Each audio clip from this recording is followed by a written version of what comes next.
Happy Cinco de Monday, and welcome to the Voiceover Huddle, where my job is to give you actionable insights to grow your voiceover business. My name's Mike Hathcote. I'm a full-time voice actor and voiceover career coach and writer, author, whatever, of the book, The Voiceover Blueprint. If you want to check that out, you can get it for less than $10, the digital copy and the audiobook, plus 4 free gifts in the link below. So check it out. Also, don't forget to chime in on the chat. We're going to do some shout outs here in a few minutes, like we always do. And don't forget to like and subscribe and share and hit the notification bell and all that good stuff. So we can get this content to you as quickly as we can. And also, the Vegas event is on. Told you last week that we're going to Vegas for an event at the end of this month, on the 31st.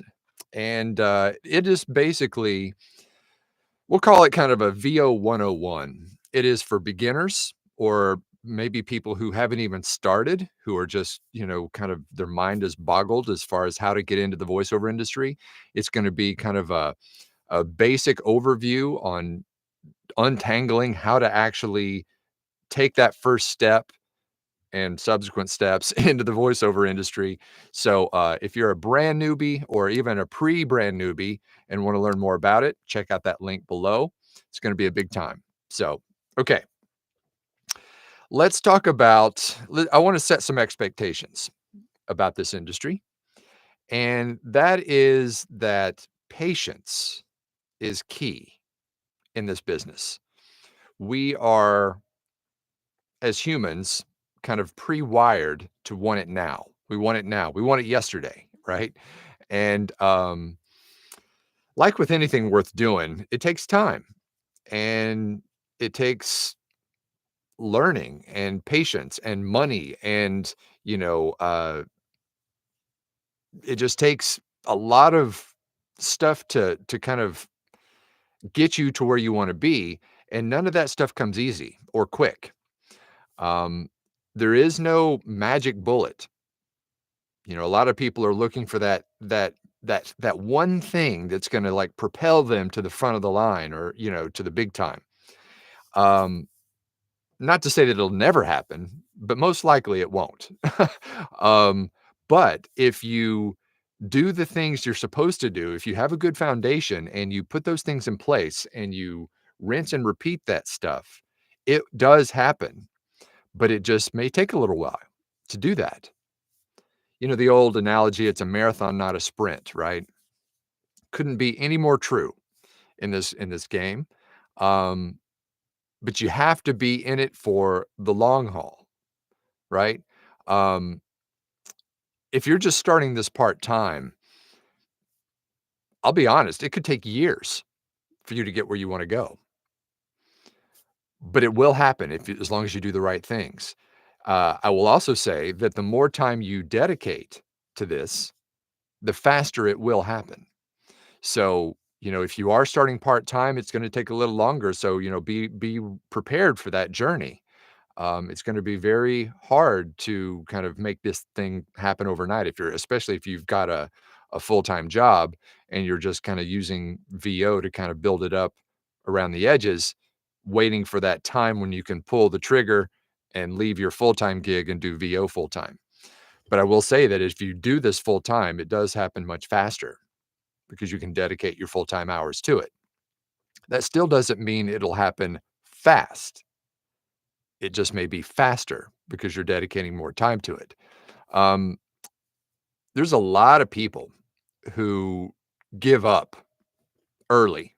They get the training, they get the equipment, they build their booth, they've got their demos and their website up and they start sending out emails or whatever and trying to connect with people to hire them. And, a month or 2 go by and they're like, "Wow, I'm sending out all these emails and I'm not getting any, prospects." And it's because it takes longer than a couple of months to do this. You have to be prepared for that. So I don't want to mislead anyone by telling them, "Oh, it's just a matter of just start emailing and you'll start getting work tomorrow." That's not the case. You have to build the foundation and then put those things in place and do it and do it and do it. And then, oh, by the way, do it again and again and again. And as long as you're doing that, it will happen, but you have to go through those steps. Um, and the same goes for even veterans who are already in this business and you are doing this full time. Let's talk about auditions and being patient about auditions. Let's say you are, doing this full time and you send out all these auditions and you're wondering why you're not just getting hired left and right. It's because a lot of these auditions take time for them to go through and sort and, maybe narrow it down to a smaller pool and then narrow it down again. And then, so a lot of that takes time. So be patient when it comes to auditions. If you're not a very patient person, this might not be the career for you. I'm just being honest. You have to have patience. I personally, I have learned patience over time. I uh, I used to not be a very patient person. Growing up, I used to hate going fishing. My grandfather was a huge fisherman, and I used to hate going fishing because just sitting there and waiting just drove me crazy. And so I wasn't a very patient kid, growing up. If something didn't come to me fast, then I was on to the next thing. I don't know, maybe it was ADD or something before it was, you know, um, prescribed or whatever. Not that I've been prescribed that, but maybe that was some underlying thing. I just always wanted something quick. But having done this now for the amount of time that I've done it, I've realized that the good stuff takes time. Just like with anything really, if you think about it, nothing worth doing just comes overnight. So, just keep that in mind. Patience is key. If you're not a patient person, then work on that, develop that skill of, like say, this is something that I tell a lot of my students about. When you send off an audition, forget about it. Once it's out, once you've sent it and it's out there on, the ball's in their court, don't even think about it again. Don't worry about if they listened to it or if they liked it or if they shortlisted you. If you're on a pay to play site or something and you can get a thumbs up or a short list or whatever. Don't worry about any of that. You'll know if they hire you because they're going to reach out. So send it out there into the ether and forget it. Move on to the next one. Okay. Patience. It's all about patience. I know it's hard, but keep that in mind when you're doing this. Cool. All right. Let's see who's in today. There's Mark from Montreal and David from Hamilton, Ontario. Canada is in the house. Canada. Um, there's JJ from Minnesota. Good morning to you. And there's Kirk from Greenville, South Carolina. Hello, Tracy from Rochester, Minnesota. And there's Jason from Kearney, Nebraska. And there's Charlie from Sparta, Wisconsin. And Alan Ward from PA. There's Andrew from Latvia. And there's Dennis from Grant Park, Illinois. And there's Edward. Happy Monday from Jax, Florida. And Wayne from Port Orchard, Washington. Got to make sure I put the state in there a lot of times. There's Sean from Longview and John from Denver. Good morning to you. Ola from Newark, Delaware. Good morning, Celeste. And there's Callie from Pasco, Washington. And John from Atlanta. There's Dennis from Pasadena. Good morning to you, sir. And Alan says, nice shirt. My daughter will become a UTK Vol in the fall. Nice. Boom. Knoxville in the house. That's awesome. Congratulations on that. There's Theo. Happy Monday to all from the kitchen table in lovely Palace Hills, Illinois. And there's Ron from Grand Haven, Michigan. Denise from Long Island. And there's Mary Winkle from, she's in New Jersey, I believe. She didn't put that, but I think I remember that's where she is. Good morning, Mary. Happy and Joyful says hello from sunny Florida. And there's Jay from Covington, Georgia, and Maria from Rhode Island. Harold says, got the download of your book, roster information helpful. Oh, okay, cool. I'm glad you got something out of that, Harold. Thank you. Yeah, we'll talk about, there's a chapter in here on rosters, on how to get onto voiceover rosters. Those are a little different than pay to plays. They typically don't charge anything to be on there, um, but they are competitive because you don't have to pay. They're pretty selective. So I talk about how and the best way to submit yourself to rosters to get jobs, among other ways. But thank you, appreciate it, Harold. There's Bob from Wadsworth, Ohio.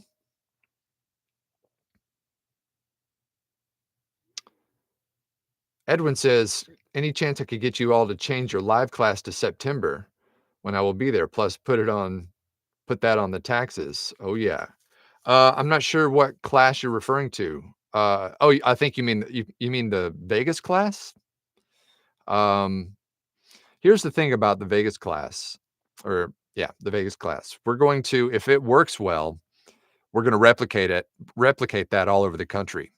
So if we can get a lot of people at Vegas and people who are interested in starting VO, and it works well, then we're going to carbon copy that and start doing some other major cities around the country. So, but this one's locked in. Sorry, can't change it to September.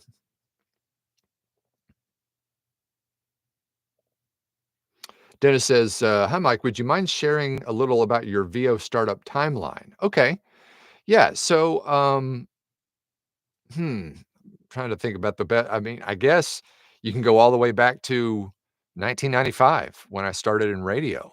Um, that at the time, that is the way I wanted my career to go. Um, and when I started, of course, I didn't know anything. I was just, they brought me in fresh off the turnip truck, to be an on-air radio personality, and of course, it was pretty nerve-wracking right out of the gate. But I learned pretty quickly, and but at the same time, I was also doing pro skateboarding, and so I was in my mid-20s, and I figured it was time for me to do that while I was young and able to do that. So after a few years in radio, I kind of pulled back a little bit and went and did skateboarding for a while.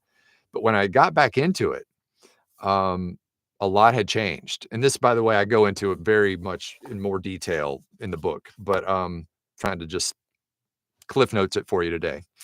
Uh, when I got back into it, it was way different. Um, Not only the radio industry, but the VO industry in general was so different. You did everything yourself now. It wasn't the old paradigm where you were to go into a studio and record and just walk out and get paid, right? It was you wearing all the hats. So there was a bunch that I had to learn. And just like everybody else, I wanted it to happen yesterday.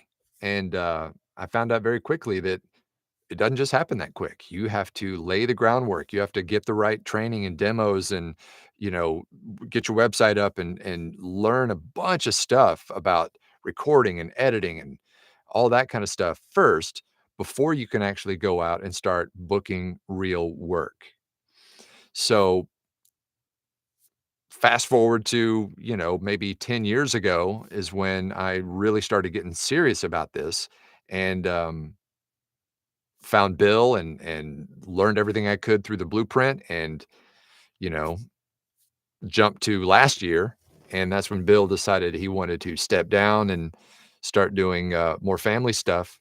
So he asked me if I wanted to take over the blueprint, but, I would say it took me, and this is real numbers, by the way. I'll just tell you what I made in my first 12 months of doing full-time voiceover. I went from 0 to $65,000 in the first year. First 12 months. It wasn't a calendar year, but the first 12 months, I made 65K. Not exactly setting the world on fire, but going from 0 to 65 was not too bad. And then it just exponentially kind of grew from there. But you have to find the right teaching and get the right foundation first before you go out there and you start kind of multiplying that. So I don't know if that answers your question, but that's kind of where my story is. So thank you for that, though, Dennis. JJ says, so true, Mike. Also, work smarter. Yeah. I'm so thankful for all the voiceover blueprint support. Deeply appreciate all the coaches. Thank you. I appreciate that, JJ. Yeah. We've tried to kind of assemble a crack team of professionals to make sure that in no matter what aspect of voiceover you're actually interested in, whether it be the technical part, the performance part, the different platforms you can be on, the marketing, all that is built into the blueprint. So you get an expert on all those different uh, aspects of growing your business. And I think it works pretty well for most people, as JJ will say.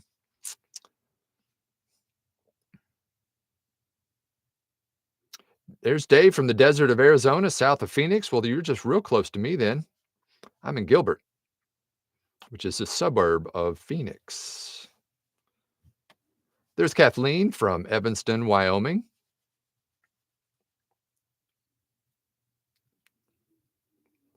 And there's Guy from Chi. I guess he means Chicago.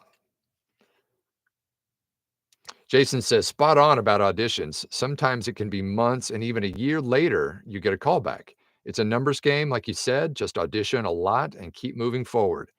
Couldn't have said it better myself, Jason. That is exactly right. It is definitely something that does not happen overnight. And that goes for, let's talk about patience in marketing.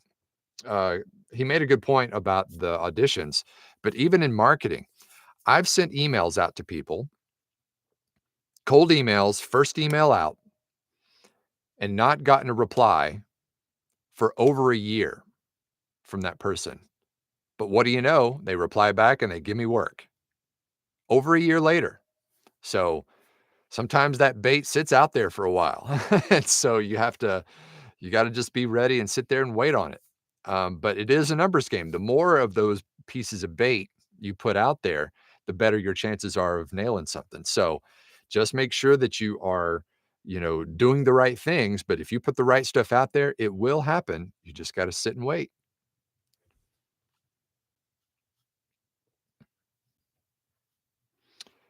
JR says, good morning. Do you recommend a PO box or do you use your home address? Oh, I use my home address. I don't need I mean, it's very rare that I actually have someone send me something in the mail anyway.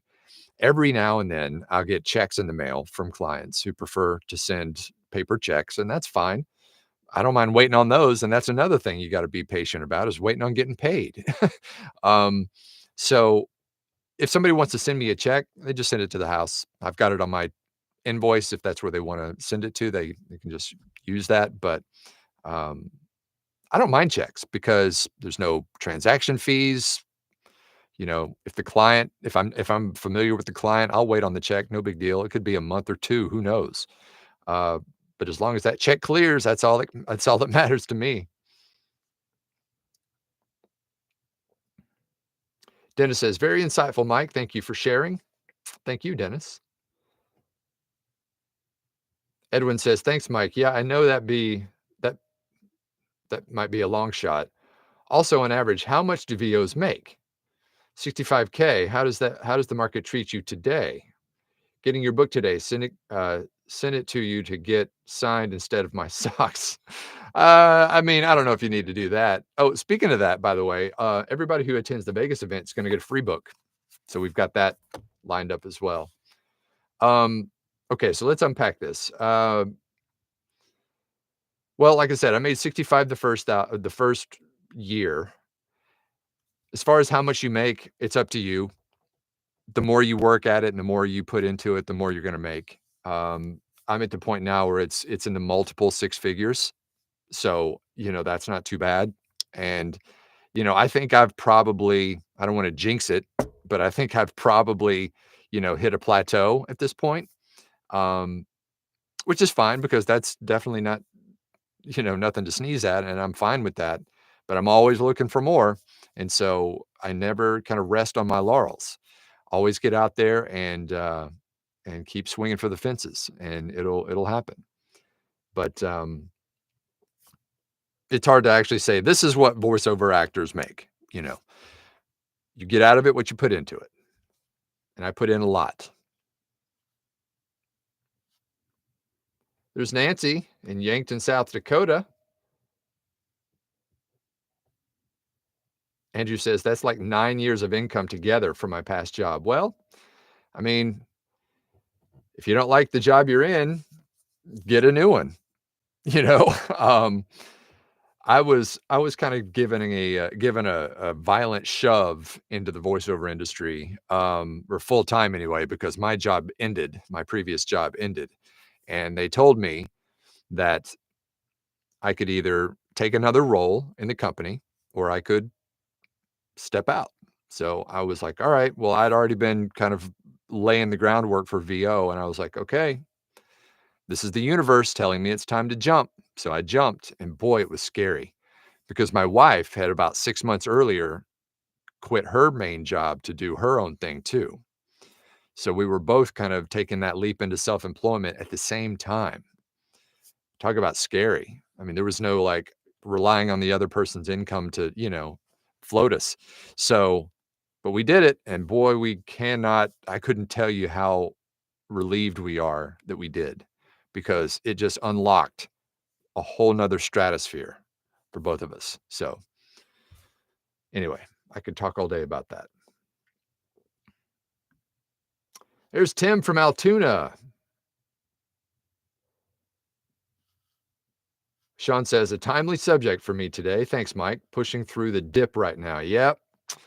It happens, man. It really does, and I remember seeing one of those, I don't know, just some internet meme of a guy like digging for gold, like two different guys digging for gold, and they were tunneling under the earth, and one of them had quit like this far before the gold mine, before they got to the big gold thing, and then the other person had pushed through that and had found the gold. So don't if you quit, it could be tomorrow that the thing happens, whatever that thing is you're looking to, have happen. It could be tomorrow. So don't quit today. Keep pushing through those days and you'll get there. There's Terry from Falston, Maryland. Off on another great week in voiceover. Do the right thing. Yes, sir. Thank you, Terry. It's not just a Spike Lee joint. Do the right thing.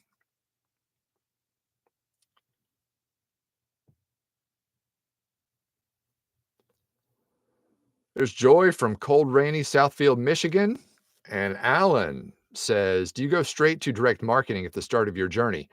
Good question. And only if you've got your demos set, your professional demo set, not your DIY demo, but your pro demos with a producer. You've got that set. You've got a good website to showcase those demos on. That's when you can start doing your direct marketing.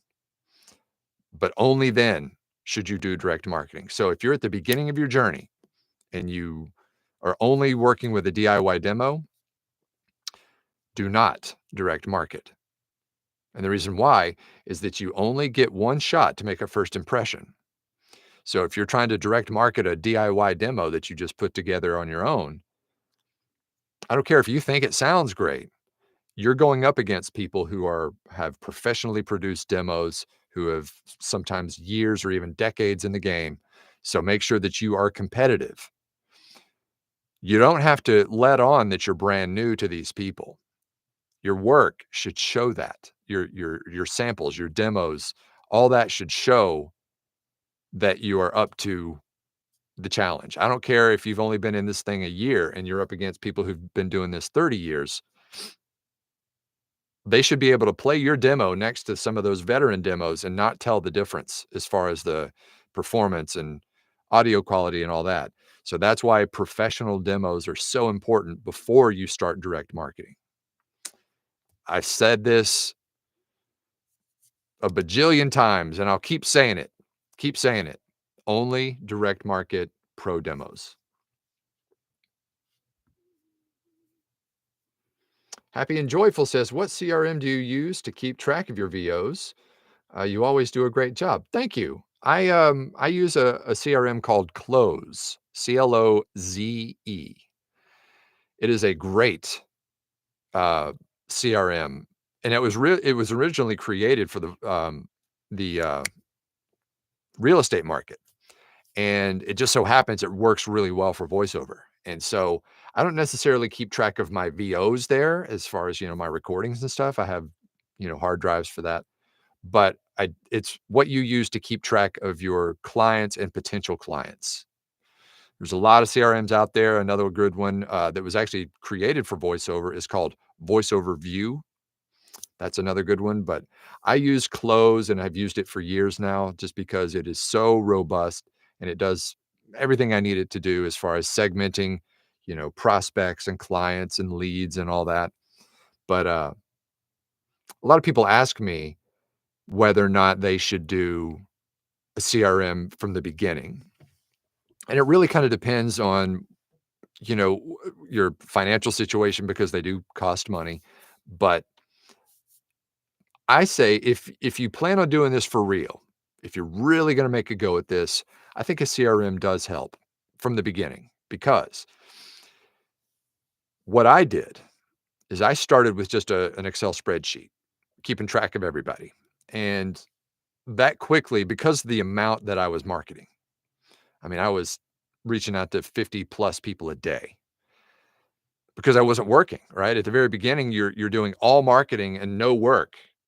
And hopefully that pendulum will swing as you start to do more and more marketing. But at the beginning, I was doing so much marketing that spreadsheet became overwhelming really quickly. So I then had to import that list into a CRM when I decided to start working with one.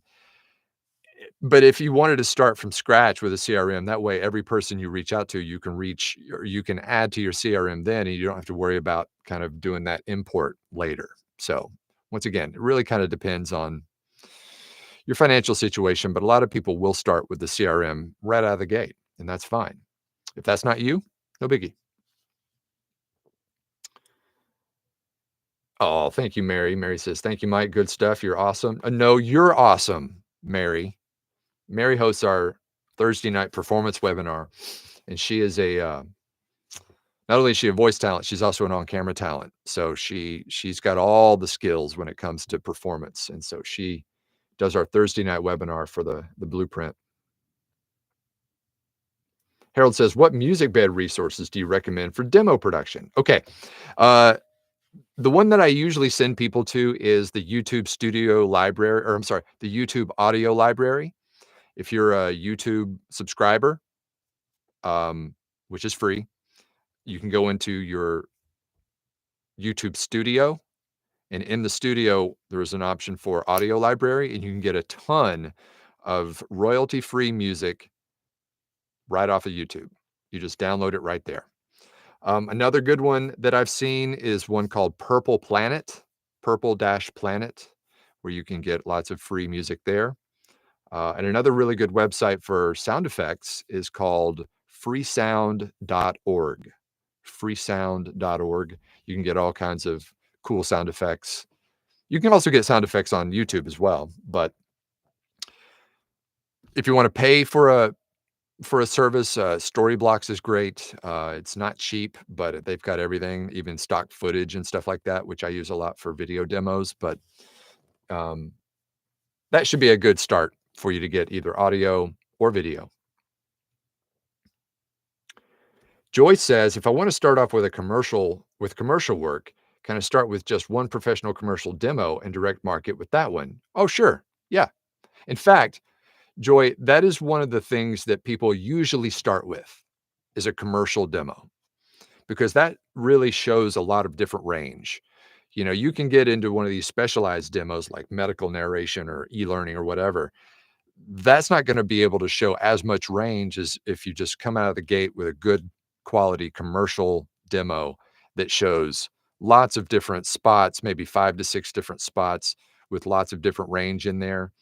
That's where people usually start when they get their first professional demo, because they're not cheap. I'll be honest. Getting a demo done is not cheap. So if you don't have thousands and thousands of dollars to spend with a bunch of demos, then just start with a commercial demo. And that's usually good enough to go out and start doing direct marketing, because people will be able to kind of get a sense of what you can do for them based on that demo. So yes, commercial first, if that's what you want to do. Maria says, you've offered to listen to demos. I worked at a studio this weekend and recorded a commercial reel. What's the best way to get in touch? Shoot me an email at mike@mikehathcote.com. That'll come straight to me. I'll be happy to listen to it.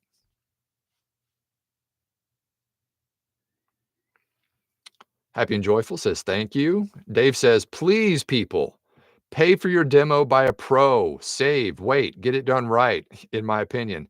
Couldn't agree more.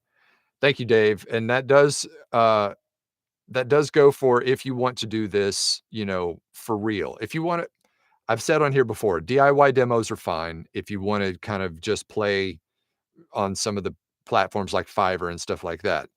But to do this for real and to make a real good run at this, if that's what you want to do full time, you must have a professionally produced demo before you go out and start, mass marketing. If you just have a DIY, you're kind of in the minor leagues at that point. But that's also good practice. Nobody jumps straight from high school to the majors. Well, maybe, I don't know. I'm not a big baseball guy, but I typically think that people work their way up the leagues, and that's what you have to do. So there you go. JJ says, don't forget to hit the like button. Yes, thank you, JJ, for that reminder. Please hit the like button if you like it. And if you don't like it, give it a thumbs down. I ain't scared. All right. Well, I'll tell you what. It's Monday, and per usual, I have a passel of work to do. A passel. I don't think I've ever used that word before. I got a whole passel of work to do. So I'm gonna get busy. So thank you again for being here, and happy Monday again. I will talk to you all tomorrow. And until then, break a lip. Peace.